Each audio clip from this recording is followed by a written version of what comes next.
السلام عليكم. بيبدأ الفيلم ببنت اسمها ماريا وهي في جنازة أبوها وحزينة جدا على فراقه، وبترمي وردة على قبر أمها اللي ماتت هي كمان من فترة. وبعد الجنازة بتاخدها المربية بتاعتها هيلين وبيروحوا يقابلوا المحامي علشان تستلم ورثها، لكن بيصدمهم لما بيقول لهم إن أبو ماريا مديون بمبلغ كبير وهيتحجز على القصر بتاعهم قريب، وبيديلها كتاب قديم أبوها سايبهولها فبتاخده وبترجع للقصر. والمربية بتحاول تواسيها وبتوعدها انها مش هتتخلى عنها ابدا وبتسيبها علشان تستريح. وساعتها بتبص ماريا على اسم الكتاب اللي معاها وبتلاقي اسمه اسرار السجلات القديمة لوادي موناكر، فبتقرا فيه وبيحكي الكتاب عن بنت جميلة جدا وقلبها نقي ومحبوبة من الطبيعة وعايشة في وادي اسمه موناكر. وفي ليلة القمر بيمنحها هدية عظيمة وهي لؤلؤة القمر المسحور واللي هتحقق لها أي حاجة هي بتتمناها، ومن اليوم ده بتسمي نفسها أميرة القمر. وبنشوف عيلتين كبار عايشين في انسجام مع بعض على ضفة الوادي وبيتشاركوا خير الطبيعة مع بعض،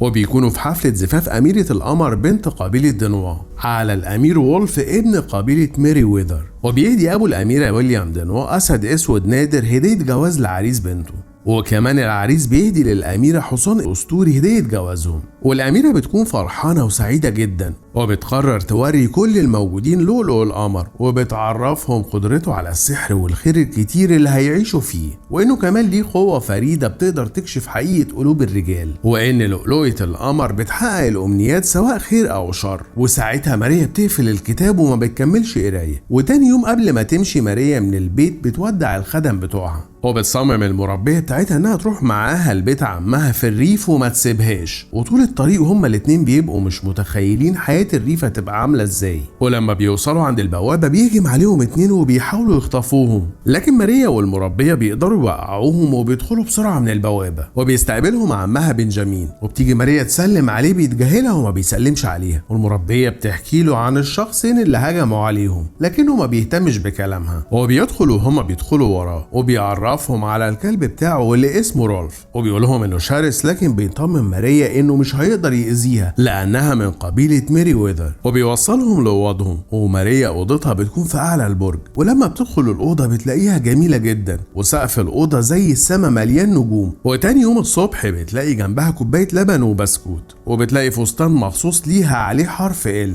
لكن ما بترضاش تلبسه، وبتلبس فستانها وبتاخد كتاب ابوها وبتنزل لعمها اللي اول ما بيشوف الكتاب بياخده منها وبيقول لها انه بينتمي للمكان ده وبيروح يحطه في المكتبه. وماريا بتقوله انه ملوش الحق انه ياخد الكتاب منها. ولما بيقعدوا يفطروا بتحاول تكلمه علشان يرجع لها الكتاب لكنه ما بيردش عليها. والمربيه هيلين بتبقى معجبه بالاكل وبتعبر عن اعجابها لكنه بيحرجها وبيقولها انه عايز يفطر في هدوء من غير ازعاج. ساعتها ماريا بتساله هو ليه بعت لهم علشان يجوا طالما بيحب الهدوء، فبيرد عليها بانه كان مضطر لانه قريبها الوحيد، وبيكلمها عن ابوها وبيقولها انه كان فاشل ولعبه للقمار خلاه مديون. فبتتعصب عليه ماريا وما بتقبلش منه انه يهين ابوها. وبعد كده بياخدهم في جوله في القصر وبيقول لهم ان ممنوع يدخلوا المكتبه او المكتب بتاعه، وان الجناح الشرقي مقفول والغربي محدش بيدخله. فبتساله ماريا عن الشخصين اللي هجموا عليهم عند البوابه، فبيرد عليها بانهم من عشيرة دنوا وانهم بلطجية وقطاع طرق، وبيحذرها انها تروح ناحية الغابة. وبالليل وهي نايمة بتلاقي نجمة من النجوم اللي في سقف الأوضة بتلمع وبتخرج من الشباك. وتاني يوم الصبح بتلاقي كوباية اللبن والبسكوت وفستان تاني علشانها لكنها برضه ما بتلبسوش. ولما بتنزل بتدخل أوضة فيها بيانو بيعزف لوحده وبتقعد تعزف عليه، وعمها بيشوفها وبيتأثر بعزفها. وبعد كده بياخدها يعلمها ركوب الخيل وبيتأخر بيهم الوقت، وبيقرر عمها انهم يرجعوا البيت لكن هي بتقوله انها هتفضل شويه كمان وهتحصلوا على القصر. فبيحذرها انها تروح ناحيه الغابه لكنها ما بتسمعش كلامه وبتدخل جوه الغابه، وبتلاقي ارنب محبوس في قفص. وفجاه بيظهر روبن ابن الزعيم روبرت زعيم قبيله دنوا ومعاه اصحابه وبيحاولوا يخطفوها. ساعتها بيجي لها رولف بيبقى عايز يهجم عليهم وهم بيخافوا منه وبيهربوا، وهي بتاخد الارنب وبترجع بيه البيت. ولما بتشوفوا المربيه هيلين بتخاف، وماريا بتقولها انه ارنب شجاع وهادي ومحتاج حد يرعاه، ده غير انه جريح وهي هتعتني بيه. وبتطلع على اوضتها، وبالليل بتبص من الشباك بتلاقي طيف حصان ابيض ماشي في الجنينه، وبعدها بتشوف نجمه بتنور وبتطير.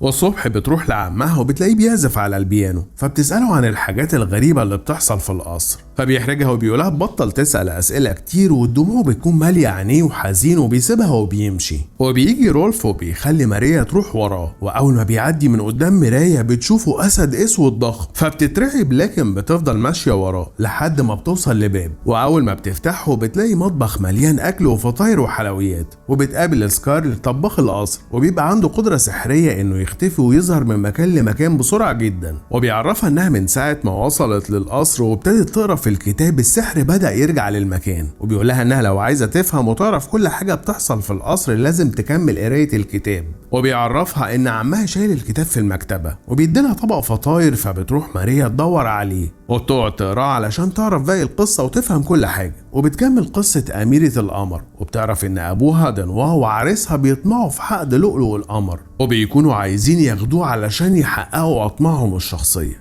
لكن الأميرة بتغضب وبتصب على موناكر كلها لعنة، وإن القرية كلها هتتدمر بعد طلوع القمر في الليلة ال5000، ومحدش هيقدر يفك اللعنة لحد ما تظهر أميرة القمر الجديدة، وساعتها هتخلصهم من الجشع والطمع اللي جواهم. وبتخلص القصة وبترجع ماريا لسكارل اللي بيقولها إنها هي أميرة القمر الجديدة، وعندها مهمة صعبة لازم تقوم بيها، وهي إنها تلاقي عقد لؤلؤة القمر وترميه في البحر قبل طلوع القمر ال5000، وساعتها القرية مش هتتدمر. وبيعرفها إنها مش هتنجح في مهمتها دي إلا لما تصلح ما بين عيلة دنوا وعمها بنجامين ميري ويذر، لكن ماريا ما بتكونش قادرة تستوعب كل اللي بيحصل، وبتقوله إنها مش هتقدر تعمل كده، وبتسيبه وبتروح أوضتها، وبتفضل تحسب عدد أيام ظهور القمر من يوم ظهور اللعنة لحد دلوقتي، وبتكتشف إن القمر ال5000 قدامه أسبوع، وبكده القرية هتتدمر. فبتلم هدومها بسرعة وبتحاول تهرب من المكان، وأول ما بتدخل الغابة بتسمع صوته وبتستخبى جوه كهف، وفجأة بتظهر واحدة واقفة وراها اسمها لافدي، وبتبقى شبه أميرة القمر في القصة، وكمان الصورة بتاعتها موجودة في قصر عمها. وبتعرف ماريا إن هي اللي بتحط لها اللبن والبسكوت كل يوم الصبح جنبها، وكمان الفساتين. ولافدي بتقول لها إنها لازم تدور على صندوق العقد وتلاقيه علشان تنقذ القرية، وإنه موجود عند قبيلة دنوا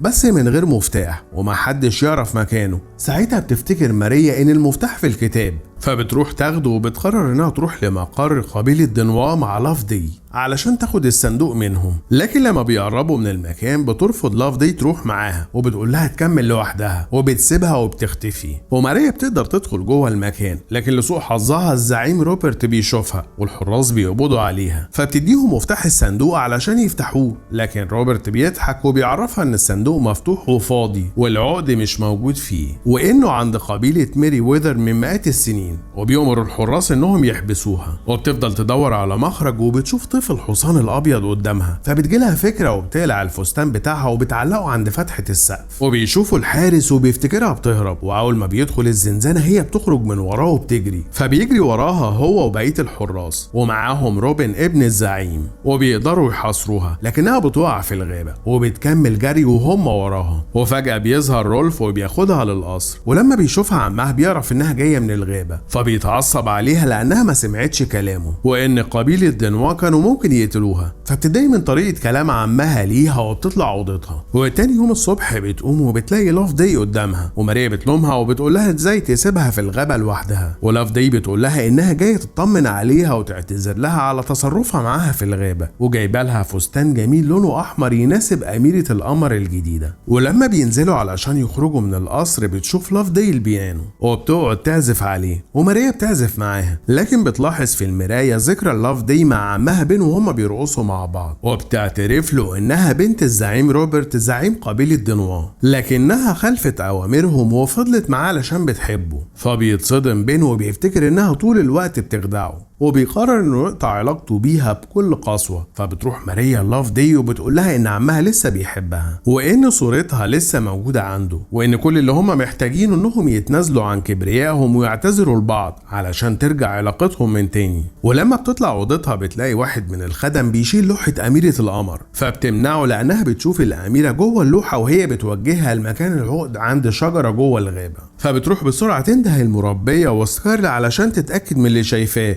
لكنهم ما بيشوفوش اي حاجة، وهي بتقول لهم انها لازم تروح لمكان العقد باسرع وقت. وسكارل بيقترح عليها تحاول تقنع روبن ابن الزعيم انه يساعدها في مهمتها علشان تلاقي الشجرة بسرعة لانه يعرف الغابة كويس. وماريا بتكون مترددة في الاول لكن بتقرر انها تروح له، وبتركب حصانها وبتاخد الارنب معاها، وبتدي جوابين للخدم يوصل واحد لعمها والتاني للاف دي. والمربية بتقول لها انها واثقة في شجاعتها ومؤمنة بقدرتها على انقاذ القرية. وبيوصل الجواب لبين واللاف دي، وهما الاتنين بيكونوا مبسوطين انهم هيقابلوا بعض تاني. في نفس الوقت بتكون ماريا في الغابة وعاملة فخ بالارنب لروبن، وبتوقعه وبتطلب منه انه يسبقها من غير ما يأذيها، فبيوافق. واول ما بتنزله بيجري عليها، لكن رولف بيقف قصاده وروبن بيخاف منه، وبيقرر انه يسمع ماريا ويساعدها في مهمتها. وبنرجع لبين ولاف دي لما بيقابلوا بعض، وكل واحد فيهم بيبقى مستني من التاني اعتذار، وبيكتشفوا في الاخر ان ماريا هي اللي كتبت لهم الجوابات. وبيعرف بين من الخدم انها في الغابة بتدور على العقد،